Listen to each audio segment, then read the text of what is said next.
É a rodada final do nosso debate. O Conversas Cruzadas está enfrentando o tema da anistia, até porque a lei da anistia, lá de 1979, é objeto de questionamento. A Ordem dos Advogados do Brasil ajuizou no Supremo Tribunal Federal uma arguição de descumprimento de preceito fundamental, querendo que o Supremo dê a esta lei uma outra interpretação que venha a possibilitar que sejam reparados e punidos crimes que não seriam de conotação política, de inspiração política, mas crimes comuns praticados por agentes de Estado. A AJURES, a Associação dos Juízes do Rio Grande do Sul, posicionou-se institucionalmente a favor deste entendimento que a OAB sustenta perante o Supremo Tribunal Federal. E até, como reparamos e colocamos aqui na abertura do programa, 2 magistrados gaúchos, o juiz Luiz Cristiano Enger Aires, que é vice-presidente do Conselho Deliberativo da AJURES, e o desembargador aposentado Fernando Mótula, debateram nas páginas de Zero Hora.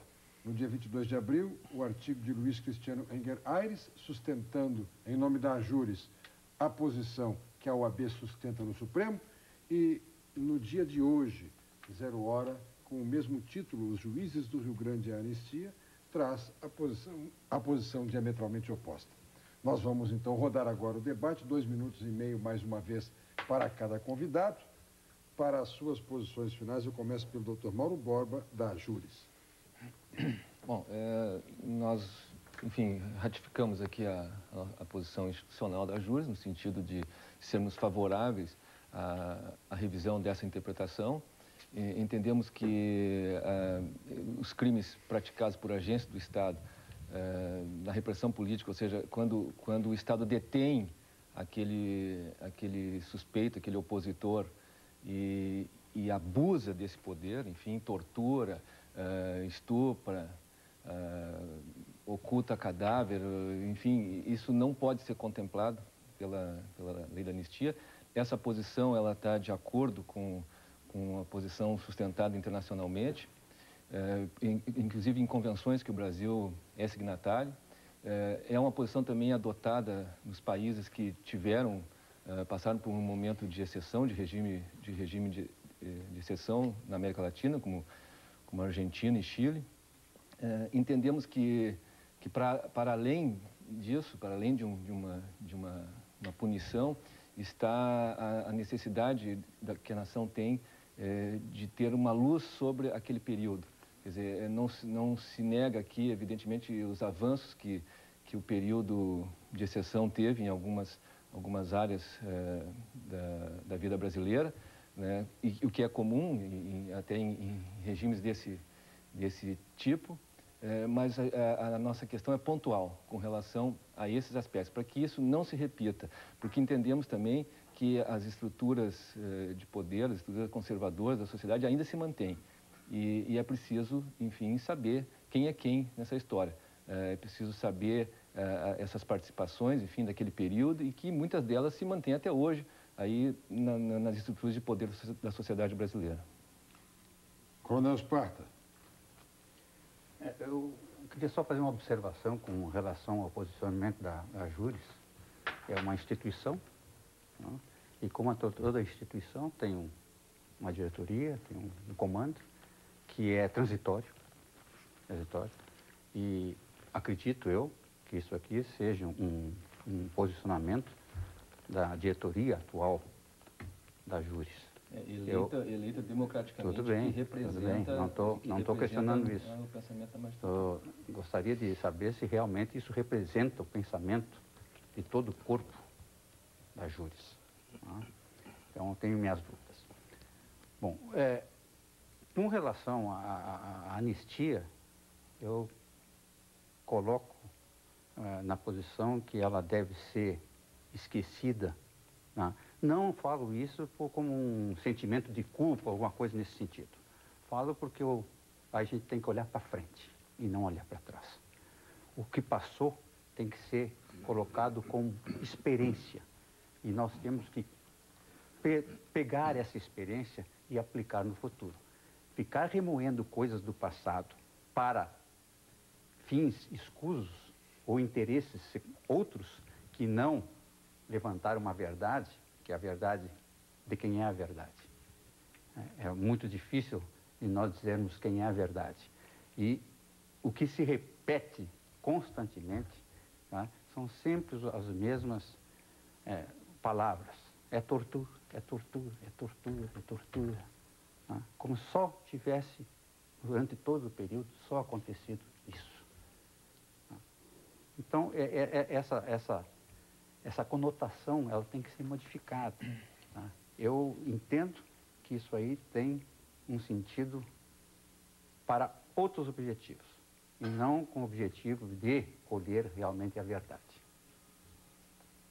Chico, o principal objetivo é fortalecer a democracia, trazer a memória e construir mecanismos que impeçam o ocorrido, que impeçam que o ocorrido retorne. Nesse sentido, eu quero saudar muito a OAB e a Júris por esse posicionamento e, inclusive, convidar os democratas do Estado e do país a manifestarem apoio a esta revisão, a esta reinterpretação que o Supremo vai operar. E repetir aqui que na minha avaliação, as Forças Armadas deveriam ser as principais interessadas em resolver essa questão, porque não se trata aqui de afrontar a instituição, se trata aqui de reinterpretar a lei para poder punir crimes imprescritíveis, que, portanto, não tem acordo político e não tem perdão. Para a tortura não pode ter perdão. Não pode ter perdão. Porque senão nós estaremos invertendo todo um conceito de princípio democrático de cabeça para baixo. Apenas para justificar atos que foram cometidos em nome de uma ideologia e que hoje não se sustentam. E quero dizer mais, que tem que condenar a tortura ou outros crimes dessa natureza em qualquer regime, seja de direita, seja de esquerda, seja de centro, de cima ou de baixo. Não importa. Aqui trata-se de um princípio fundamental da humanidade. É disso que se está falando. E por isso eu acho que esta ação ela é correta e penso que o Supremo deve analisá-la para que se possa, então, a partir daí, resgatar essa memória com o objetivo central de fortalecer a democracia brasileira e impedir que jamais se volte a ter momentos como aquele que tivemos aqui durante a ditadura militar. Pugina, pode encerrar o programa. A menos que eu seja muito ignorante, eu acho que aquilo que não estava previsto na lei penal brasileira não pode ser declarado como crime e retroagir na sua aplicação e na sua vigência, como é o caso da tortura e do terrorismo, de ambos. Doutor Mauro, como é que se diz no direito quando há duas partes em conflito e tem uma terceira que tem um interesse em relação a isso que está em pauta? Esse terceiro, como é que se chama? Desculpe, terceiro interessado. Terceiro interessado, né? Terceiro interessado. Eu me coloco aqui na posição de terceiro interessado em relação a isso, no sentido de como membro da sociedade, que a rigor não tem nada a ver com peixe em si, né? Percebe os riscos a que ficamos expostos, e nesse sentido acho que é a mesma situação do nosso telespectador, quando alguém, às vezes até movido por boa intenção, como reconheço que certamente o Dr. Mauro e o Chico têm, né? Tentam trazer para o tempo presente as ronhas, as broncas, as maldades e as malignidades do passado, em nome de construir uma verdade histórica em torno da conseguir nos acertar. Mas, como eu disse, nós podemos nos entender e nos entendemos em relação ao futuro e andamos assim durante 30 anos, né, sem que estivéssemos padecendo ou que tenhamos sofrido qualquer coisa em virtude disso. Eu acho que há crimes hediondos, né? Eu acho que há crimes que não poderiam jamais ser praticados e, quando praticados, deveriam ser punidos com extrema gravidade. Agora, eu vejo nos jornais tortura acontecendo nas prisões brasileiras e eu não tenho ouvido de parte da OAB, de parte da Júris, quem sabe, posso estar cometendo uma injustiça, né? Manifestações assim, públicas, institucionais em relação... Bom, também não sei se aconteceu aqui no Rio Grande do Sul, mas está acontecendo, a tortura continua acontecendo, Breno, né? E onde é que está o interesse por esses infelizes torturados nas prisões? Eu acho que tem muito interesse político por trás disso e não é pela boa política, não é pela política da pacificação. Muito obrigado aos nossos convidados.